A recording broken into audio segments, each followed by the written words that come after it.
Well, Jennifer Lawrence is pregnant with baby number 2. Wow. Yes, that's our first it. hot topic of the day, brought to you by Beetlejuice at Walton Art Center.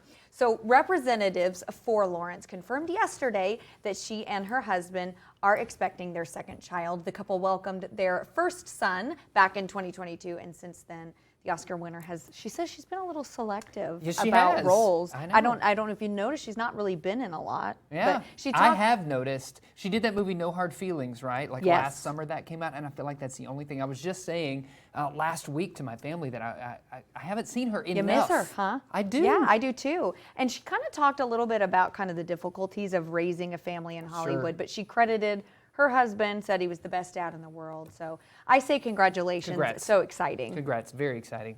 Well, this is a big one. The Rock and Roll Hall of Fame induction ceremony was Saturday night, and a lineup of big names were honored. Inductees included Cher, Ozzy Osbourne, Mary J. Blige, Dave Matthews Band, and Foreigner. Some big names did the honors, too. Zendaya inducted Cher, Julia Roberts inducted Dave Matthews Band, Dr. Dre inducted Mary J. Blige, and Ozzy Osbourne was inducted by the one and only Jack Black. Man of my dreams. Peaches, peaches, peaches, peaches, peaches. Awards for music excellence were also bestowed on Dionne Warwick, Jimmy Buffett, MC5 McFive. Mm-hmm.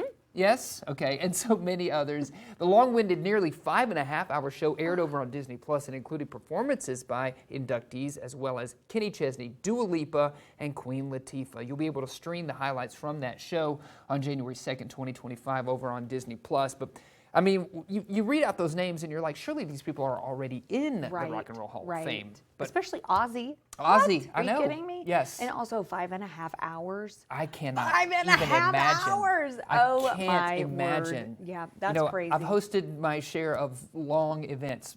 Could you have done that? No. I would have passed out. I know, girl. Passed out. Okay, well, this is cute, and I can't wait to kind of tell you about this. So Andrew Garfield and Amelia de Moldenberg have defined their relationship in the anticipated Chicken Shop date. So if you don't know, Chicken Shop date, this girl from the UK, she interviews people at a chicken shop over some chicken. So now these two, Andrew Garfield and her, have been flirting with one another for years, okay? And after months of trying to get him on the show, the creator of the series, Amelia, has finally given fans what they wanted in her latest episode that was released on the 18th of October, sort of. So fans had hoped that the pair would address their relationship status after years of flirty banter. So Garfield said, "We can own that it's been vibey." Okay. So then he went on to say that they should go on another date, maybe without some cameras. That's true. I think people are really kind of hoping for this. I love it. I love it. I want to watch more of the chicken talk. To. It's so good. She does a really great interview. That seems like a lot of fun. I also saw Andrew Garfield, I think, recently opened up about a loss in his life on the Muppets. Yes.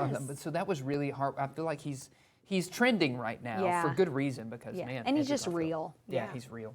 Well, horror movies topped the domestic box office charts, and an Oscar contender got off to a sparkling start this weekend. Smile 2 in its first weekend, and Terrifier 3 in its second proved to be the big draws for moviegoers. Smile 2 was the big newcomer, taking first place. Now, second place did go to Universal and DreamWorks Animation's The Wild Robot in its fourth weekend at the box office. Terrifier 3 came in third place, and of course the ghost with the most Beetlejuice isn't letting go of its spot in the top 5. It came in fourth place. And then rounding out the top 5 in fifth place, We Live in Time in its second weekend at the box office. Some great stuff there. Hey, I love that family movies are still kind of making their way up to the top of the charts there. Wild Robot, I've heard nothing but fantastic things about that film. I have too, and I really love the animation style. Beautiful. So I have to get in there and see it. I probably will have to skip the clown one. Yeah. So I'm Art the Clown? I don't think so. No, Scary. thank you. Well, a new exhibition has arrived at the Manhattan Mall in New York City. Squid Game: The Experience. Jason, you might have to go to this. I have to. I love some Squid Game. Well, if you do, you could navigate 5 intense challenges inspired by the hit show, including the nerve-wracking Red Light, Green Light, where they'll face the eerie Young Hee doll. And that's not all. Guests can explore a vibrant Korean-inspired night market, indulging in soju-infused cocktails, browse exclusive merchandise, and the exhibition also features never-before-seen artworks with the immersive black box bringing these creations to life through innovative mixed media displays. So this exhibition runs until next March. So you got some time. Got some time. Got to go check it out. Yeah. Speaking of exhibitions, let's check out an exhibition dedicated to Hollywood legend Marilyn Monroe. It's opened its doors across the pond over there in London. Marilyn, the exhibition, offers a look into the private life and career of the woman born Norma Jean Baker, who went on to become an international cinema star. The showcase takes place at Arches London Bridge and features 250 personal items, such as love letters and some iconic outfits from the private collection of Ted Stamfer, a collector of Monroe historical objects. Maryland, the exhibition, this one runs from the 18th of October, so it's open now all the way until the 28th of February 2025. So if you're headed across the pond, this is one to go check out. Remember when people got mad when Kim K wore her dress? Oh yeah, I do. So crazy. I do. Come on. Yeah. Well, keeping it over across the pond, Britain's King Charles and Queen Camilla arrived in Sydney on Friday for the first Australian visit by a reigning UK monarch in over a decade. Wow, I didn't realize it had been that so long. their trip did kind of rekindle some debate about the nation's constitutional links to Britain.